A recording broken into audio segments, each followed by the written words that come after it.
മീൻ കിട്ടാത്തത് കൊണ്ട് ഇന്നത്തെ കറിയാണ്. ചോറ്, ഇത് പാവയ്ക്ക തോരൻ, ചമ്മന്തി, പയറ് മെഴുക്ക്, ചെറുപയർ ആണം വെച്ചതാണ്, ചെറുപയർ ചാറ് വെച്ചത്. ചെറുപയർ നന്നായി വേവിച്ചതിന് ശേഷം അത് തേങ്ങായും ഒരു കഷ്ണം വെളുത്തുള്ളിയും ഇച്ചിരി പെരിഞ്ചീരകവും കൂടെ അരച്ച് അതിനകത്ത് കലക്ക് ചാറ് വെക്കും. നല്ല ടേസ്റ്റാണ്. വെച്ച് കൊടുത്ത് പിള്ളേർക്ക് നോക്കുക. ഇത് മുട്ട. ഇങ്ങനെയൊക്കെയാണ് ഇപ്പോഴത്തെ ആഹാരം. മീൻ മേടിക്കാൻ പാടില്ലെന്ന് പറയുന്നു. ആ മീൻകാരുടെ അവസ്ഥയൊന്ന് ഓർത്ത് നോക്കും. നമുക്ക് മത്സ്യത്തൊഴിലാളികളെയും മീൻ വിൽപ്പനക്കാർക്കും അവർക്കും വേണ്ടി ഗവൺമെൻറ് എന്തെങ്കിലും ഒന്ന് ചെയ്തു കൊടുക്കണം. അവർ കച്ചവടമില്ലാതെ ബുദ്ധിമുട്ടുകയാണ്. മീൻ മേടിക്കരുതെന്ന് പറയുമ്പോൾ നമ്മുടെ കുഞ്ഞുങ്ങളെ ഓർത്താണ് മീൻ മേടിക്കാത്തത്. അത് മീനിൽ എന്താണ് വിഷം എന്നുള്ളത് അവർ കണ്ടെത്തണം. അതിനുവേണ്ടി എന്തെങ്കിലും ഒന്ന് ചെയ്യണം.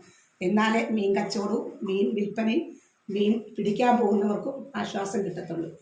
നിങ്ങൾ തള്ളിക്കളയരുത്. Thank you. ഇത് ഇഷ്ടപ്പെടുകയാണെങ്കിൽ ലൈക്ക് ചെയ്യുക, ഷെയർ ചെയ്യുക, സബ്സ്ക്രൈബ് ചെയ്യുക.